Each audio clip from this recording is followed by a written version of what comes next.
Yeah, right. So the first card you've got for your past is this beautiful, beautiful Empress. I love this card. It's so relaxing, very peaceful, very restful. So that's how you are sometimes. This is what I'm getting for you very, very recently, probably over the last week, maybe even the last 2 weeks. Sometimes you're very peaceful, and then sometimes you're the opposite. So I'm getting lots of these up and down, up and down, up and down feelings. So you go through these times of peace, and then it suddenly changes. So it's very, you go through that sometimes. You do go through that cycle sometimes, but I think recently it's gotten a little bit more intense. I'm just getting that. So with this retrograde, I've been feeling it a lot too. Lots of ups and downs, lots of problems. But I think for you, there's a little bit of that, but I think it's more than that. It feels quite personal for you. Okay, I'll try and make sense of this. Hopefully this will make sense to you. I think with you as a Leo, I always get with you, you're a really very, very, very deep thinker, and you're a very unusual thinker. What happens with you is sometimes you go deep into thought, you have very deep, very spiritual feelings, very, very, very different thoughts. You think very deeply about what happens in the world, different situations, what you think about the real picture is, and all that kind of thing. You go down really, really deeply. And then out of that, you have, then it's kind of like your feelings go up high. It's not bipolar, I'm not getting that. It's more like you have these very deep feelings, very deep thoughts, very, very, very deep thoughts, very interesting thoughts about things, very unusual. And then you get these ambitions and these ideas that come out of that, and then you're on a high. It's like, oh, I can do this, I can do that. I've got this big ambition. And then sometimes it's like, well, okay, that's very unusual, that's very different. I don't think I could ever do that. Because you're a lone ranger. You're the only person, probably in your family, probably among all the people around you, who have these kinds of thoughts and have these kinds of ideas and these ambitions. You're very different to a lot of people around you. And I think it's a good thing. I just want to tell you this. It's a good thing. Like, to me, it's a good thing. Some people are closed-minded. I'm open-minded. To me, the best thing you can be is different. The best thing you can be is you. So yeah, I think you know that. I think you know you're different to a lot of people around you. And what I'm getting here with this sequence going all the way down here is sometimes you're fine with that. You're like this Empress, relaxed about that. You're okay about that. And then at other times, I think you really struggle with that. And when you start thinking about this, you start thinking, well, I'm so different, and no one understands me, and there's no point in talking to people. I'm just going to keep it all to myself. And that's when you go into hermit mode. So you go from this, I'm okay, I'm relaxed, I don't mind if I'm different, I'm quite fine about that. Then you say, oh, if I let my own feelings out, if I say this, if I talk to people, if I tell them my ideas, they're going to be upset, they're going to be angry, because I've had that growing up. I was so different to the people around me growing up, and I've experienced that clash, which is what I'm getting in the Two of Swords right down the bottom there, clash with people. And what you've learned from that is people don't understand me. They act negatively toward me and my ideas and my thoughts, so I just keep them to myself. So you kind of swing from one to the other sometimes. So I'm getting that in that whole sequence going down now, and I think that's intensified recently for you. That's what I'm getting. Yeah, I'm getting a parent here as well. Might be a father or some kind of male authority figure. Might be an uncle. Might be some kind of just some kind of male that was in authority with you. Again, I'm getting father very strongly, so it could be that. So yeah, there's a lot of clashes between you and this male figure, which is what I'm getting in that Two of Swords down there. And also you've got two kings here, right in the middle here. So there's a male energy here that you did clash with a lot. And I think I'm getting this for someone, when you were growing up, you really, really clashed with them. And I'm getting this feeling of, I can't breathe. I can't breathe being around this person. I need to move. I need to get away. And I think you did get away. I think you went to go by yourself, or you went away. You went into hermit mode. You didn't talk to this person for a long, long time. You kept things to yourself. And that's what you do now. you keep things to yourself because you think you're anticipating that people are going to clash with you, because that's how you grew up, if that's you. So yeah, but with these feelings, with these very intense feelings that I'm getting from you lately, if that's resonating with you, what I think is happening is a lot of these old issues are coming back around you again into your mind. Old conversations, things people said years ago, all that kind of thing. Yeah, I'm getting dreams as well for someone. This is what I'm getting for someone. I'm getting a very vivid dream about you in a house or a home that you used to live in. So walking around in the room and talking to someone in the room, or just experiencing walking around in the rooms, and it's a home you used to live in. That's the past coming back to you, if that's you. So yeah, and so I think with you, a reason why you keep a lot of things to yourself is people see you as very strong. And you are very strong, and so you like to kind of keep that up. Not that you're false, but you like being there for people. You like to be the strong one for people, and I think you have people around you who rely on you as well, so you have to be strong. Okay, I just want to say this for someone. If you're really getting these very, very heavy emotions right now, don't be afraid to cry if you need to, because it feels like you've got a lot of these bottled up feelings inside you somewhere in there, and they need to come out. So you might need to go off by yourself somewhere and just let that all out or something. It might be that you let it out physically. You might want to go for a run, or you might want to punch something, a pillow or something, I don't know, but you've got to let all of those feelings out that you're bottling up. And you've had these kind of ups and downs over the last, I'm getting that over the last week or maybe the last 2 weeks. So you've got to let your emotions out. And I think if you do that, I think your head will be a lot clearer. And, I think you've got a lot of these really big ambitions and things in your mind, and they're all kind of built around all these different ideas that you've got, but they're all kind of whizzing around in your head. So I think if you let out that energy, you let out those feelings, your head and your energy and your mind will be a lot clearer, and you'll be able to move forward with things, and you'll feel a lot better when you can do that. So I hope that makes sense to someone. Yeah, the other thing is, if you're having these up and down emotions right now, try not to make any really big decisions, at least for the next week or so. If you have to, that's fine. I'm not seeing any terrible things happening. But if you can help it, just be a little bit careful, because you might make some decisions that are based on emotion, and that's not a very good basis of making an important decision on, let's say. So, for example, if you're going to buy a big thing or sign something important, just hold off on that. Just say to the person, look, I can't really do this until this date. Just hold off. Then you'll be able to read through things properly. You'll have a clearer head, and you'll be able to make a better decision if that all resonates with you. Okay, so I'm just looking at this Two of Swords now by itself. I'm getting this, what's the word I'm trying to think of? Untouchable. Untouchable, that's it. It feels like someone's untouchable. You can't get near them. And if you look at this woman, obviously, if you went to go near her, you couldn't, because she's got these two swords beside her. So you'd be stabbed if you went anywhere near her. So someone's untouchable. Yeah, someone's had some kind of a big clash. I'm getting family here. Again, I'm getting a family argument or something like that, some kind of disagreement. I'm not getting this male energy I was getting before. This is someone else in your family. It might be a male, it might not be a male, but it's not that father figure I was getting before. It's someone in your family. It feels like they've moved away from a group, so it might be that they've moved away from the whole family, and there's some clash that happened, there's some disagreement, and they moved away, they went away. Now, there's a lot of worry around this person, a lot of worry. People are worrying about them. If that's you, people are very stressed about this person. So the first thing I want to tell you is they're safe. That's the first thing I want to tell you. They've got some people around them.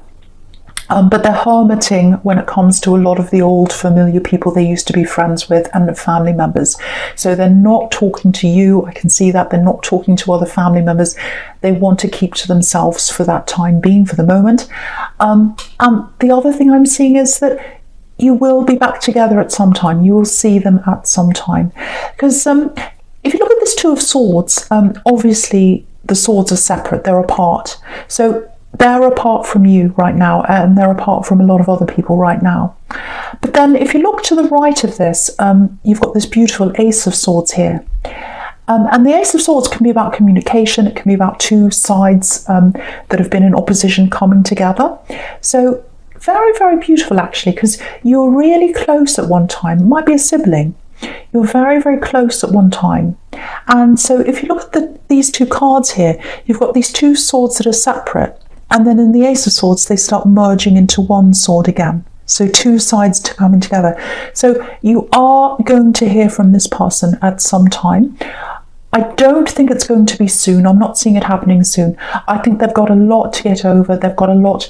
I'm getting a little bit of shame around them, actually. I don't know whether it's deserved or not. I don't know, but I'm just feeling that around them. They are going to come back and talk to you again, and they're going to talk to a lot of other people again, but it's going to take time. It's going to take time. So if you're waiting to hear from them, if you're worried about them, I want you to know that this person is safe, if that's you. But try and let the universe just take its course. Just sit back. If you can, try and relax like the Empress. It's going to happen at the right time. I know that's really hard if you're worrying about someone, but I just wanted you to know that if that's you. So I hope that helps someone. Okay, so the first card you've got for your present is this King of Wands. Okay, I just want to say that before I start with this card. Okay, this feels a little bit confusing, so hopefully I'll be able to make sense of this for you. I think it's a little bit confusing because I think this is all about what's inside of you. And a lot of people around you, again, don't really understand that. And so I'm trying to understand that myself. So I hope this is going to make sense. So, okay, so yeah, I didn't say a lot about the Hermit, so I'm getting a little bit about that here with this. So you've got all these deep thoughts, again, all these deep thoughts, feelings, all these emotions inside you. And I think some of these things come from your head, like you have ideas about the world, very different ideas about the world. Some of them are spiritually based, I think. Some of them are just your ideas, but I keep on getting this very, very, very deep thoughts. And what I'm getting is very personal thoughts that you keep to yourself a lot. And then I'm getting these, again, I'm getting these very unique ambitions that come from those very deep thoughts. So again, I think when you start, if you do, and I hope you do, when you start letting all these difficult emotions out, if you want to cry, if you want to go for a run, whatever you want to do to let those out, I think you'll be able to see how all these things are all going to come together. Because what I'm getting is clearing all that old out, all the old energy, all the mess, all the kind of confusion in your head, and all the confusion that comes along with people saying, oh, you can't do this, you can't do that. And I think you had a lot of that growing up.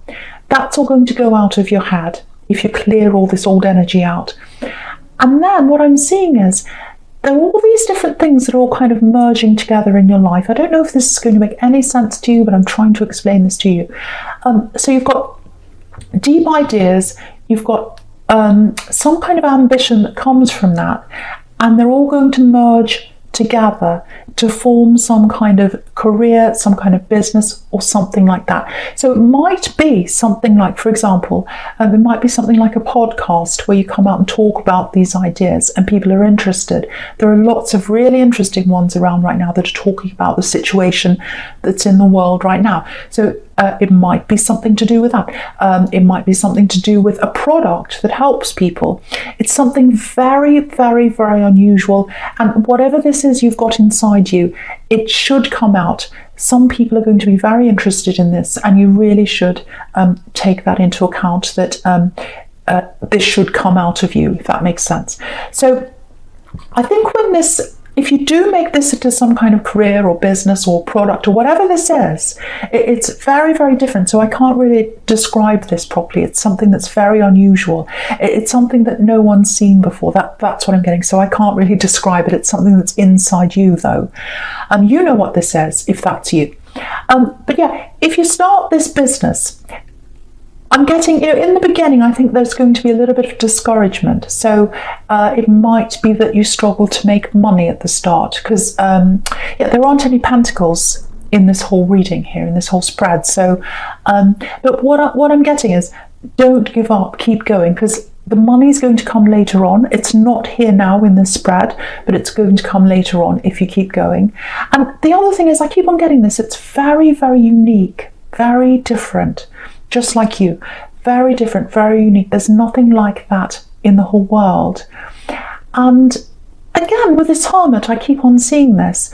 In your past, you had someone around you, it might have been this father figure, saying, oh, you never do this, you never make money doing that. And that's why you shut off. That's why you became a hermit. You didn't open up your ideas to people. But there are people who are going to love these ideas. There's a niche for everything. There is absolutely a niche in the world for every kind of thing. There are so many people in the world. There are so many different kinds of things. Just think, for example, how many different kinds of music there are in the world. Think about that. How many different kinds of clothing there are in the world. There's a niche for how many different kinds of shoes there are. There's a niche for every kind of person that likes every kind of thing. And all you need is to find your group that loves your thing, and you will do that, whatever that thing is. What I'm getting is, if you do start this, if this is a business, I'm getting a test. So I want you to prepare for this. There's a test early on in this business. So it might be that you start up, it might be that you lose your premises, it might be that you lose a big client, it might be that something happens and it feels like a drop down. Now what I'm getting here is, if you can pass that test, if you can pass that hurdle, you'll do really well. You need to get past the first hurdle, whatever that is, in this business thing or whatever this is. So just remember that when you're starting this, if that's you. Okay, I'm picking up on someone here. Someone feels out of depth with you. That's the only way I could describe it. It's like, oh, I'm not sure, I'm really lost, I'm out of my depth. I want to be close to them, I want to talk to them, but I feel really stressed, lost, that kind of thing. Yeah, they're a really deep thinker, this person. Actually, they're an overthinker, I think. And yeah, you're apart from them. They're apart from you, they're away from you physically. They might even be in another country or very far away from you anyway, if they're not, because I'm getting lots of water here for some reason, and I'm getting a big empty space. So it feels like they're apart from you physically. Yeah, they're really worried about you. You're on their mind, and their head's going around and around in circles. Yeah, if you look at this King of Wands, he's got this lizard behind his head. It's a salamander, and it's literally going around and round in circles, and it's behind his head. So that's how their mind is. They're kind of, oh, what do I do? I want to approach them. I'm really worried. I'm out of my depth in this whole situation. Should I do this? Should I do that? That's kind of how they're feeling. Now, they do have feelings for you. They've got feelings of love for you. I'm getting that really strongly, and I'm actually getting feelings on both sides. So I think you're trying not to think about them. That's the kind of feeling I'm getting from you. If that's resonating with you, I'm getting that coming from you. Because what I'm getting is, yeah, at one time you talked a lot. I'm actually getting messages. I'm getting text messages or some kind of messaging, online messaging. So there are lots and lots of messages between you going backwards and forwards. There's a message here or something that was said, something that was seen, a message. There's a misunderstanding about that message. And I think all this stress and problem that they're having, it's tied up with that. So I think either you saw a message or you saw something or you misunderstood something that they said in a message. It's to do with messages, text messages probably, or something like that. And there's a misunderstanding around that. And I think that's when you separated. That's what I'm getting. And they still have feelings for you. I'm getting that really clearly. You have them for them as well, but you're trying not to show that. You're trying not to even accept that yourself. Because if you look at this King of Cups down here, he's representing you. Sorry, in the middle there. So he's representing you. And the King of Cups, he's got all these emotions around him, but he's not showing them. And I think that's you. So you've got emotion for them. You've got feeling for them. But for one, you don't want to show that to them. And the other thing, you might not be trying to admit that to yourself, because for you, I think you might even be trying to move on from this. Yeah, the other thing is I'm getting from you is, yeah, I'm literally getting, I'm not going to chase them. I'm not going to chase them. I'm not going to be that person. If they want to talk to me, if they want to explain what's happened, they can come and talk to me. I am not going to chase them. That's what I'm getting. But then, yeah, this is what I'm getting for you. This is what I'm getting. With this King of Cups, I've got these quiet moments here, and I've got that quiet moment where you're sitting by yourself, just like this King here, and also with the Star card up there, I'm getting that as well. Quiet moments you have to yourself, you sit there. And I think this literally comes into your head, I miss you. I miss you. So deep down, you do miss them. But you don't want to be the one to come forward. There's something they've done and you feel as if they need to come and talk to you, or they need to apologize or something like that, and it's something to do with a misunderstanding around a text message or something like that. That's what I'm getting really, really clearly for someone. I know that's really specific, but I'm really seeing that. Do you know what? I think they will. I think they'll come forward. I think they'll talk to you, because you've got the Ace of Swords down here. And that's about two sides coming together once again. Also, it's about clarity. So I think they'll give you clarity on this. I think they'll come clean about this. They'll clear this up, whatever this is. But they're only going to do that if you're willing to listen to them. So if they come and talk to you when you're really angry, I think they'll go away again. So if you're open to them, I think you'll clear this up and you will get together again. That's what I'm seeing. So I think also it depends on these up and down moods. If you're in Empress mode, you'll be welcoming to them. You'll be fine. But if you're in Hermit mode or in Two of Swords mode, and your moods have been going in and out of those, they might catch you at the wrong moment as well. So that's something you've got to watch out for as well. And that's why you've got to let all that out to regulate your moods as well. So that when they do come in, you're at that peaceful time, or you're at a rational time when you can listen to them, if that's what you choose to do. But at the moment, there's this really big stalemate here. And again, it's about something to do with messages. So that's what I'm getting now. I know that's so specific. Okay. All right. So the first card you've got for futures, this beautiful Star card up here. Absolutely beautiful. Yeah, it feels a bit vulnerable to me, and sometimes it feels like that. Sometimes she looks very strong, this woman, but sometimes she looks a little bit vulnerable because she's naked, she's by herself, so it can mean a lot of different things. And I think they're feeling a little bit vulnerable. They're a little bit worried about coming close to you. They want to. They want to. And I think for you, you're coming up as this Star card. And, you know, because you're by yourself, you're thinking, you've got a full life, you've got lots of things you need to do. But again, in the back of your mind, you've got this feeling that you do still miss them on some level. And again, she's got this Star card and it's behind her. So you're trying not to think about them. You're trying to fill your life. You're trying to move on. You're trying to do all these things. But in the back of your mind, they're still there. And the Star is about hope. So deep down, there is a little bit of hope there for you. I have to say, if that's you, that is what I'm seeing. I have to tell you what I'm seeing. You might be saying, no, I don't want them. That's what I'm seeing. So, yeah, again, a big part of you, I think, does want this to work. But again, you're trying to put this out of your mind. And I think part of you wants this to happen, and another part of you might be preparing for this not to happen. Because part of you's like, no, I need to move on, because if they don't come forward, if they don't come and talk to me, I have to really, I have to look at the realistic, look at the realization, look at the real, and I have to say to myself, well, there might be a chance they might come forward. If they don't, I've just got to move on. So I have to prepare for that, and I have to kind of act as if they're not going to come back. So part of you wants that, and the other part is like ignoring this Star, like this woman with her back to the Star. And you're saying, no, I'm just going to try and ignore that. I'm not going to think about them. They're probably not going to come forward. And I've just got to make the best of things. So that's the kind of thing I'm getting from you. You don't want to be disappointed. You're trying to protect yourself.